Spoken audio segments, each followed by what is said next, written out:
that the QM patch is going away, meaning that Fannie Freddie type loans, which is most of the loans, right now we can do up to a 50% debt ratio, and but the QM, the qualified mortgage guideline is actually 43% that was designated, but because of where things were at, they gave a quote unquote patch that said they would allow it to go to the 50%, but apparently that is going away. Now, Congress may extend it and all those kind of things, but that's the word on the street. So that's another reason to get people to do something now versus waiting for next year, chasing their tail for climate. Because what do you hear as a huge put off to you is, well, I'm going to save more money, put more money down, and buy in a year.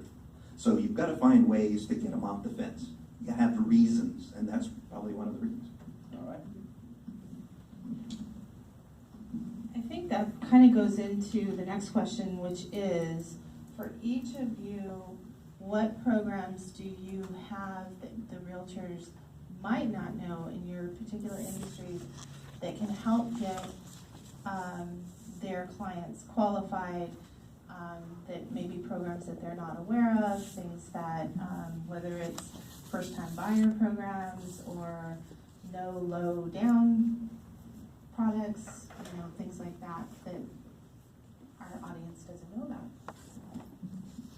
Yeah, I crunched a lot of numbers on first-time home buyer programs, and I would say that by far, 9 out of 10 plus times, the Cal HAPA down payment assistance program is the key. I'm getting people, 2 months ago we did a close right here in San Jose because people say, well, there's a $765,000 maximum sales price limit, okay? But you're talking about a first-time home buyer, so that's really in the marketplace. That's anywhere in California. But and the income limit for this area is $228,000, so it's very liberal in that sense, okay? But we closed one a couple months ago right here in 95148, $675,000, and the total out of pocket, including down payment, closing costs, prepaid items, everything out the door was about $4,200. $4,200. So yeah, the programs are really, really. There's several components to it, but if you can understand the components, it's pretty simple, actually. What's it called again? It's the Cal HFA, and most people, when they hear Cal HFA, they superimpose or translate it dyslexic, and they think FHA. Okay, but you can have an FHA first as a part of that program, but you can also have conforming Fannie Mae product, their Home Ready program. So 3% down, blah, blah, blah. And the way that the down payment assistance works is that if just your average person gets 3.5% silent second, 3.5% of the purchase price, and gets 3% of the loan amount as a third, and they're silent, meaning that there's no payment and it's not included in any kind of debt ratio for either 30 years or until they sell or refinance. Okay, one of those things will trigger that it has to get paid off. But until then, there's no payback on it there. And so really, you're financing about 103, 104% generally speaking, and that's why I've got people like in Hollister and Desto and that kind of thing, they're coming up with zero. And you can do things where, seller credits and that kind of thing to get it down to where they come up with numbers. Wow. You guys can deal with first-time home buyer. They buy a house from you every 7 years, 5 to 7 years. Or you deal with investors. They buy houses from you, multiple times a year. And they're probably not gonna worry about the color of the paint, the color of the paint on the wall, right? And so when it comes to investors, it's a wild west out there when it comes to investment loans, right? So you have people that can't, if they're a restaurant owner, all cash business, they don't, the income tax return really doesn't show much. Guess what? Those people, there's 25% down, no income tax return needed, right? If let's say the investment property is actually in really bad shape, right? You can actually get that kind of loan. We don't really quite care about the quality of the properties at times, right? Fix it up, get the income up, then refinance into a regular loan so you can lower the payment, right? So that's available. Right now the rates are really low, right? I mean, we're doing like 3.5% for 30-year fixed, right, on a jumbo. So it's a good time to get your client to refinance, look at your past database, right? And see how you can generate more business out of that. Look into anybody that want to invest. Maybe they want to take equity out as a down payment to buy more properties. And also, like, we have programs where Foreign National, that's another one that's coming up. People think that you have to buy all cash. That's not true. Foreign National that have no U.S. anything, the most they need to down is like 50%.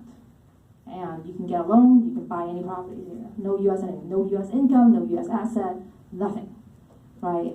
People that are relocating, you don't need 2 years credit history to buy here. That's a myth, right? You can be like 6 months, that's it. You can actually get a traditional loan, jumbo loan, 6 months credit history to buy here.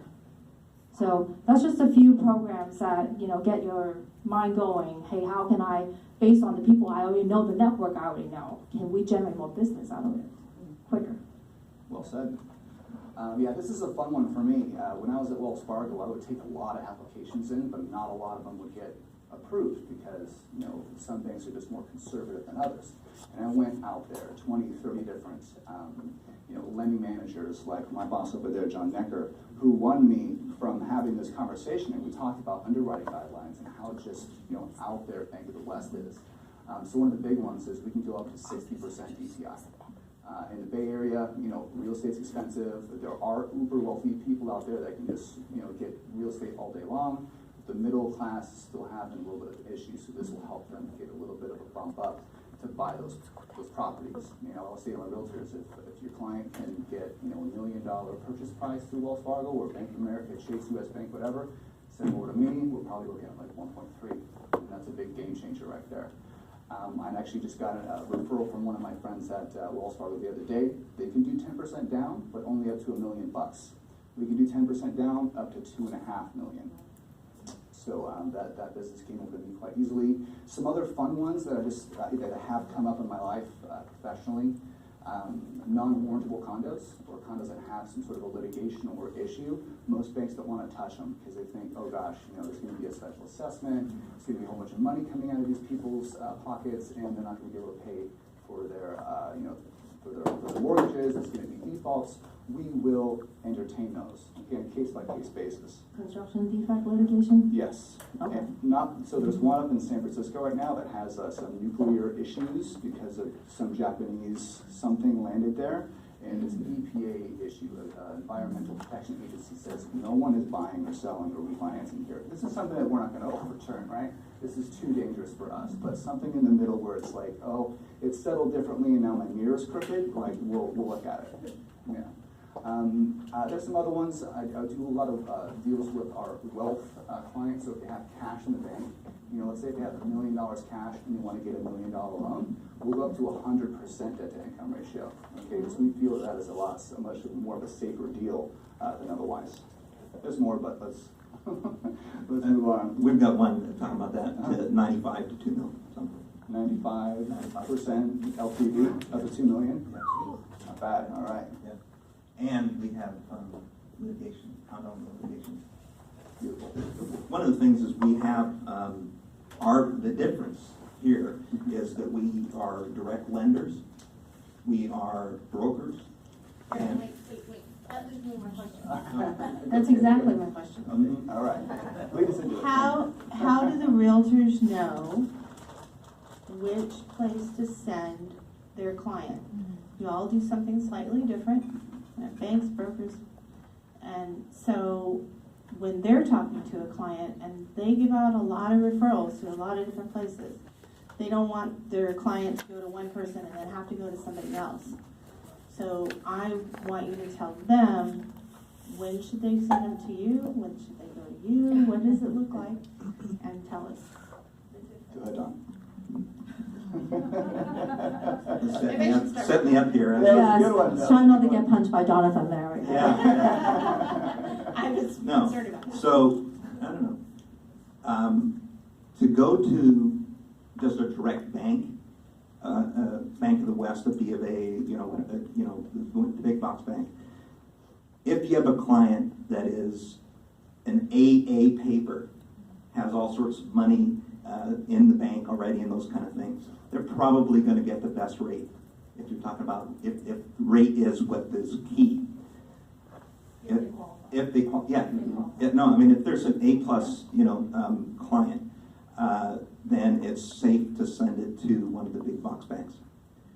But I think pretty much anything else, you ought to send it to somebody like Adeline or myself, because as I have on my ad there, we have 90 different sources. We're not relegated to one overall, bank, because if you don't get qualified, like Jonathan was saying with Wells Fargo, they didn't qualify a lot of the loans that came in. So if they go through that whole process, you got to start all over again somewhere else. Whereas I just pick up the packet and move it over to a different stack, a different source.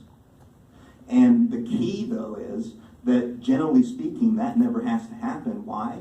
Because I've already done my homework up front, and I already know what each of these lenders have different niches, like Jonathan was saying. Each lender has a different niche, and that's why we have connections with so many sources, because there are that many scenarios.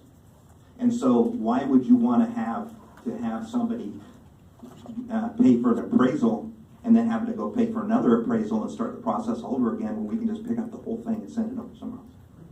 So I think also, Don and I are pretty much in the same sector versus big box bank, right? The other is experience. Like, how long have you been doing this? Because let me tell you, every file there will be surprises, and it just depends on what, right? Yeah, I mean, so it's important to work with somebody that has experience, that can not freak out when there's issue comes up, and figure out a solution quickly to get the deal closed. Yeah. That was it? That's That's very on point. You got to have that comfort, that real maturity to say, hey guys, upfront transparency. There's probably going to be some things you're not going to want to hear in this process, one way or another, and we need to be able to have that conversation when it comes up. So I want to tell you right away, and vice versa. If that happens, let me know right away. What was our basic question now here? I did have. The difference between brokers and Okay, agents. sure. I did have a situation not too long ago, just a couple months ago, where I had to pick up the packet and go somewhere else. And what I had to do, talking about professional and experience and that kind of thing, is I immediately not only communicated that to the buyer's agent, but I called the listing agent and got the communication, because I'd already established a relationship there in the very beginning, and was able to kind of handhold her through, and her client, the seller, through why we needed to have extension after extension to move it over there. And we closed the transaction, and it was an ugly deal. It really was. And it was one of those nightmare ones, but we got it done. Yeah. I like closing the nightmare deals. Those Yeah. are the good one. You're the hero. That right into this then is, what types of things do you see that can delay or kill a deal, that you maybe didn't anticipate? That maybe some of the realtors, in talking to their clients, maybe something will come up and they can give you a heads up. I don't know. But being in the moving industry, when a deal falls through and they've already got their movers scheduled and they've already got all this stuff, it's like panic city everywhere. I mean, I've got people in my storage, more than one, because they needed to be out, but the house that they were buying fell through, and so now they're homeless. So I can start off that one. Yeah. So what I would say is that there are so many things that can come up in a transaction, and I do my best to, sometimes my clients come to me and say, oh, here's my application, pull my credit, let me know.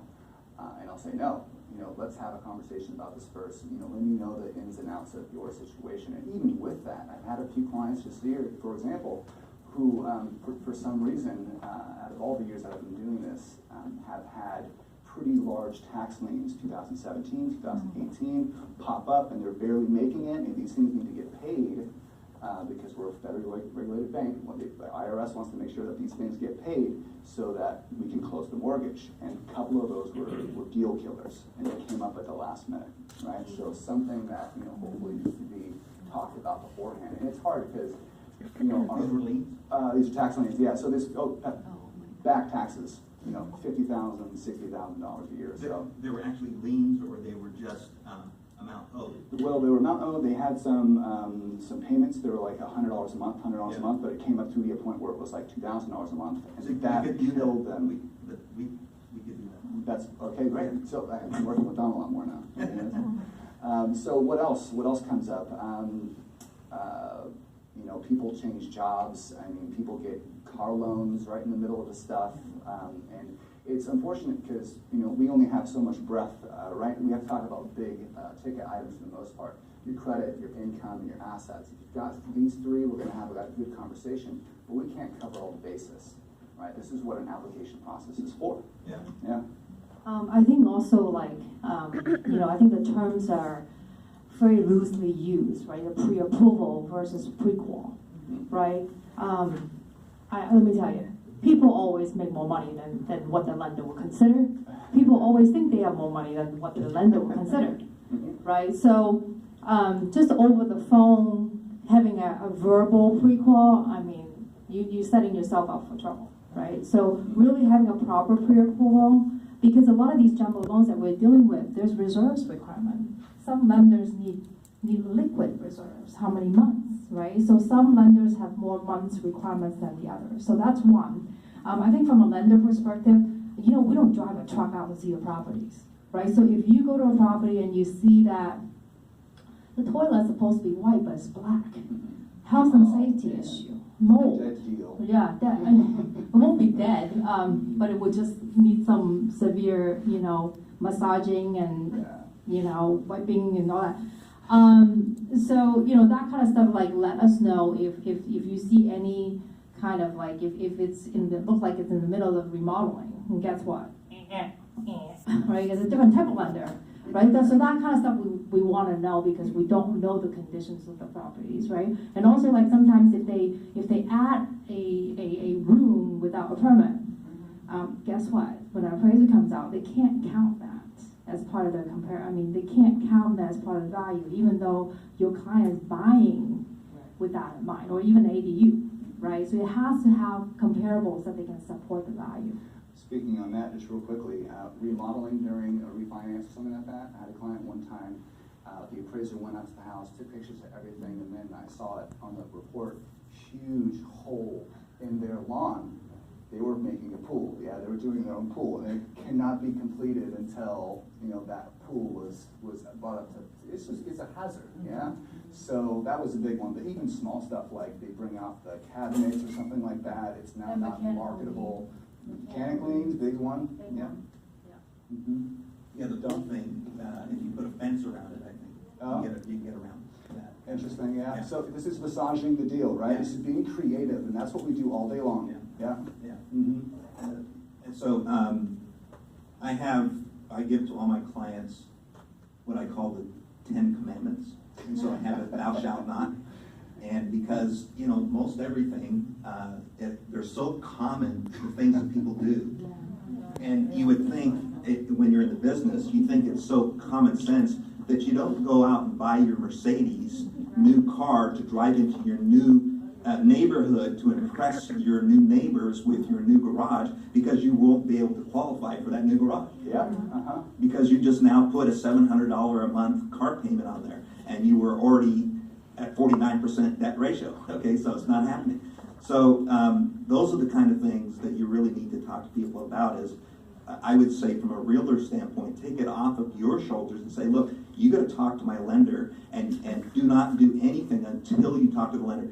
One of the key things is do not have people go out and pay off a collection account on their collection because they're thinking, because everybody does this. They've got a $100 collection account from a medical third-party deal that was from 4 or 5 years ago, and it's still a collection on there. Now they want to buy a house, so they say, okay, I got to go talk to my lender, so I don't want to be embarrassed that I got this collection, so I'm going to go pay that $100, even although I still don't. I think that my insurance company was supposed to have paid it and all that sort of stuff, but I'll pay this stupid thing, right? So they go out and they pay it, and they sit down and they talk to me, and I ask them, just have a conversation like that.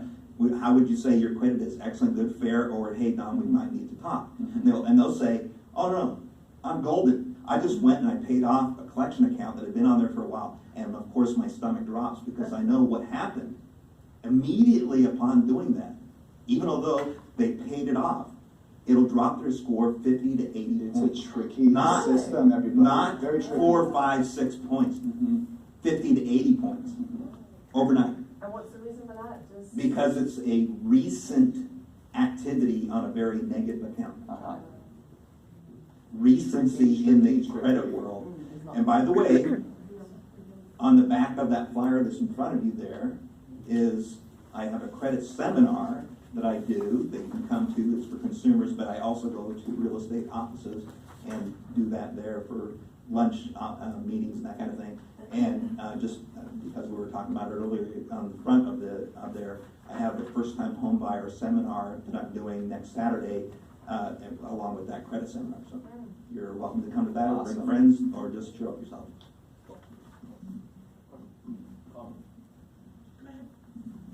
On that scenario, I challenge everybody to write your congressman, write your representative, get that legislatively off the credit bureau's criteria. It makes no sense. That is BS. Yeah. But people are trying to be responsible. Penalized, Mhm. Paying off. penalize a past debt I agree. and trying to make it better. They don't even know, and I know that scenario. I tell people, don't do that, don't touch it. Late. They may need to pay it off. In fact, a lot of lenders these days, you don't have to even pay it off. But if you're required to pay it off because the underwriter says Do it to, at the end. you pay it at close of escrow. Yeah, doesn't hurt your credit. So now it doesn't hurt your credit until Mhm. after you already got the loan, so what does it matter? That's gonna be on there for another 7 years. Well, You already that's had house this though. No, it's not on there for 7 years. The Start over again.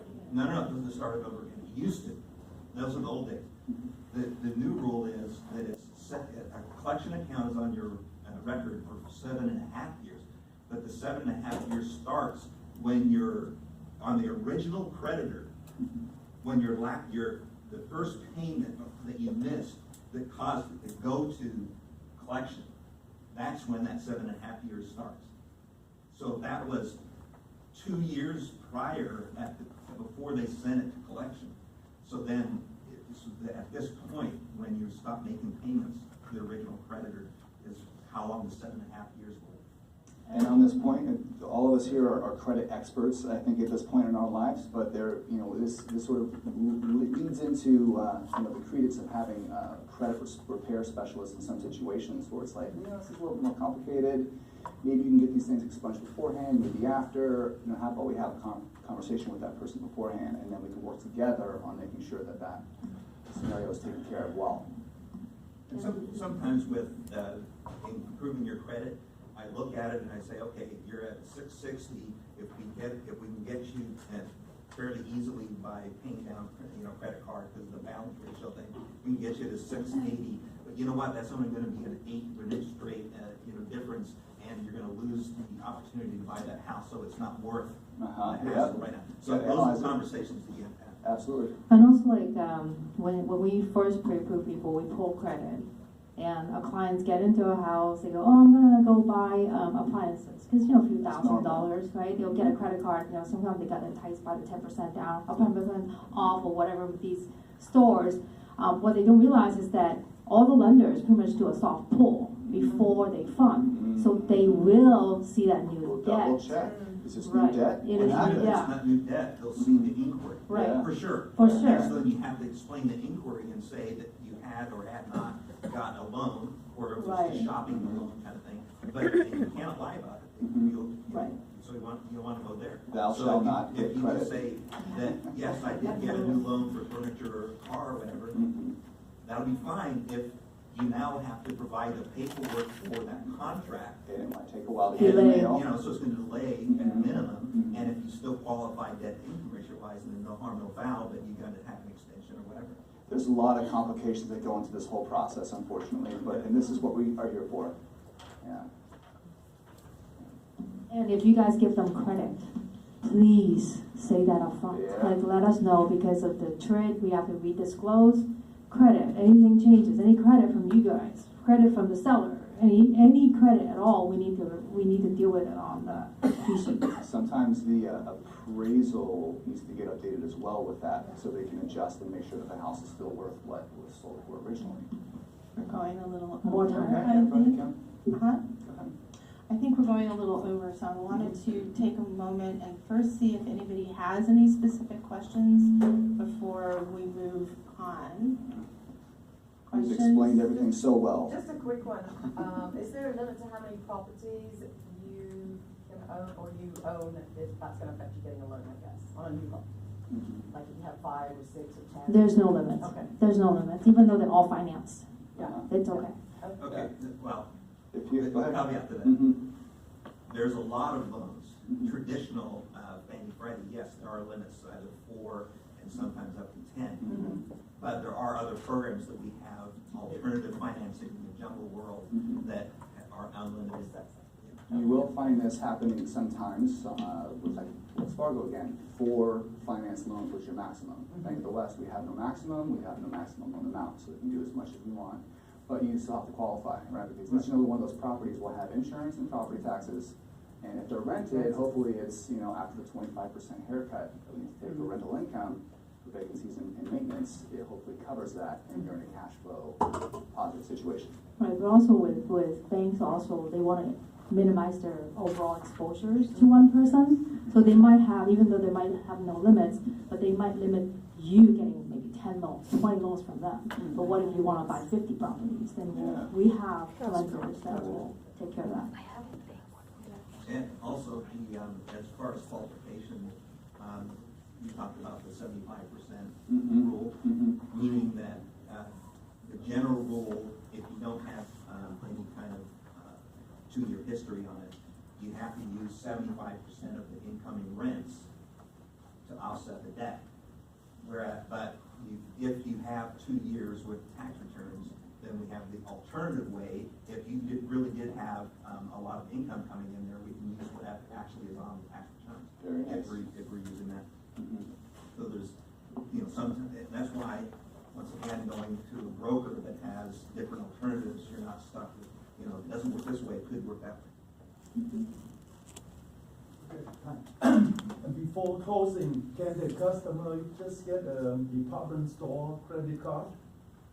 And doesn't put on any loan, just open the line. Same thing. Sometimes they get a bonus, I understand that, so, Thou shalt not. I'll tell you, this is a very common thing. Mhm.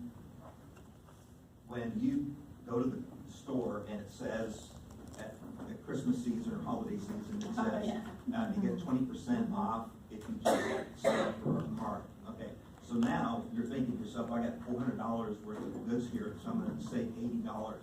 And you're in the middle of refinancing or in the middle of purchasing a house, right? And you're on the cusp there at 680 FICO score or whatever you need to have as minimum to get that $1 million loan that you're trying to get. All of a sudden, there's a inquiry on your credit that drops your score 3 to 4 to 5 points. Okay, it could be up to 8 points because it's worth 10% of your score. The second thing is you now have a new credit line, which means that you have, you just collapsed down your aggregate time in the history, and the first 6 months of the new card drops your score also a second way. And a third way is you now have $400 on it. Usually when you get a card originally from a store, it's a $500 limit. So now you have a 80 or 90% balance to limit ratio, which is another 5 to 10 point drop on your score. Please So tell your all of a clients not to sudden- do it. What's that? Please tell your clients not to do it. I think That's all we're why- doing is That's why I don't, yeah. have the Ten Commandments, and that's why I already know Mhm. that, you know, the way that people think, because that's the key to our business, is we're not in the real estate of the mortgage business, really. We're in the people Psychology, business. yeah. How do they think? What, Mhm. you know, Most what people- is very common? Most John, people, when I they want- buy a new house, they buy new furniture because the old couch doesn't match this one. And so it's very common, but just tell them to do it afterwards. Yeah, so I have that conversation with them beforehand in no uncertain terms. It's not a wishy-washy, no, it's a very specific, very pointed. We have another question. Go right ahead. On HELOCs and seconds, is the criteria lending similar if you already have a first and you want to get a second? Is it the same ratios? What is it, 43, 45% ratio? What is it, or is it different? It's different. It's usually a little tighter, and they want income documentation for most lenders, because they're always like sitting in a second position, right? So their risk Higher rate. exposure is like higher. Usually it's 45%. Usually But some 45%. lenders have, in addition to that, they have a shock value because they know that equity line is adjustable. Mhm. So they're gonna have an add-on of about, I think like with TCF Bank, it's 0.18, you know, per month of the loan amount. Mhm. So, you know, that adds another, let's say, $100 a month to the payment to come to that 45% combined debt income ratio. And most of the big box banks will go up to 80% loan to value combined, right? We might be able to squeeze in maybe another 10% for you, but that's pretty much it. Yeah. Actually, we do have, talking about getting things done, we have a way to do 100% financing, combined financing, 95% for sure, on a purchase. But they can then refinance that second into a standalone, second at 100% financing. So for somebody that says, I don't wanna use my, 401k money or other monies, for the down payment, you can say, look, we need to get you into that house now, and we'll refinance it and get that money back for you within 60 days. Right. Yeah. Kind of thing. To answer So another it's way? creative. Yes, being creative. To answer it another way, it is a little bit tougher to get HELOC money. So, for example, if you qualify for $1 million loan, then if you went, instead of a loan, got a home equity line, you're probably looking at like $700,000 or something like that, right? Because it's a variable amount. Usually the banks will look at the interest rate and add on 2% to qualify you at, so that's a much bigger payment. And only, there's a 20-year repayment period at the end instead of 30. So your payment shock, your qualifying payment on a home equity line is a lot higher than a traditional loan. We have another question. So, just a little bit of an announcement here. On December 7th, those of you who know Ruth, who's running a credit repair business, she's teaching a class on how to improve the credit scores, which is perfect timing because as you talk to your buyers and, about the spring business, if that's an issue, it's a free class. It's on Saturday, December 7th. You give me your card, I'll send you the invitation to that. So that's how we try to support these guys, is making sure that people know these are the issues. And so Ruth will say, if you're in the process of buying a house, don't do this. So she will help them in advance to. shall Or not. they actually will review credit report for free and tell the client what needs to be done. Because we'll tell them, hey, we need like 20 more points. What can be done here? How fast, right? So they will provide that kind of service free of charge and help the client out, so. And if you don't wanna wait till December 7th, you come to mine next Saturday, same thing. What's the best site for your free credit report? Or should you just call Annual or should you just- creditreport.com. them? Okay. Or go straight to the, Because annualcreditreport.com is a government sponsored, it was the first of these kind of things, and it's not a commercial, like Credit Karma and those kind of free creditreport.com. They're about getting your information then to market other things and to sell your thing.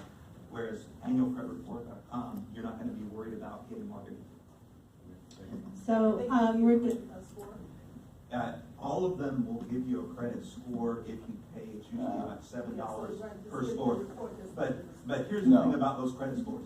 There are not mortgage-specific credit scores, so even somebody gets a 750 credit score for Credit Karma or annual credit report, whatever it is, it's a And general FICO. score, Mhm. FICO score, and their actual mortgage credit score might be 720. You don't know. Right. Okay, so that's why you have to have it through a financial institution in order to know what their actual lender type score would be. And you have Because three, right? There's three, Experian, TransUnion, and Equifax, and all three have to be full. Thank you, Don. Man. So, we're getting close to ending here. Did you have a question? You actually have a question, Keith does okay? not get a question. You don't need a mic. Strike him from the record. Please raise your hand if you guys need an evaluation sheet for today's Yes, please. conference, and please make sure you submit it Please. to us at the end. Raise your hand if you don't have one. Let us Please know how you specifically what you would like to see at these next events, because this is how we generate the material. It's very important. Absolutely.